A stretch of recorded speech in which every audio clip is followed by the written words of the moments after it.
Hi, good morning, guys. We're kind of doing a part two to what we did last week. We talked about a different boundary, a stationary boundary. Well, that's kind of related to today's question, and it's also something we went through last week. So this comes from David Davenport. What is the ring of fire pattern?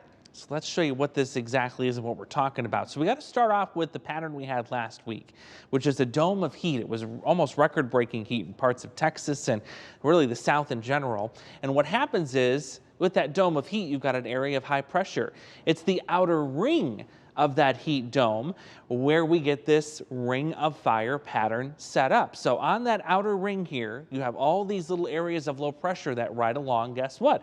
A stationary boundary. We talked about that last week. So what happens is you take all of the heat energy from the dome to the south, you move it up to that stationary front, and you combine it with those storm systems that are moving along the front, and that's what creates these clusters of strong to severe thunderstorms.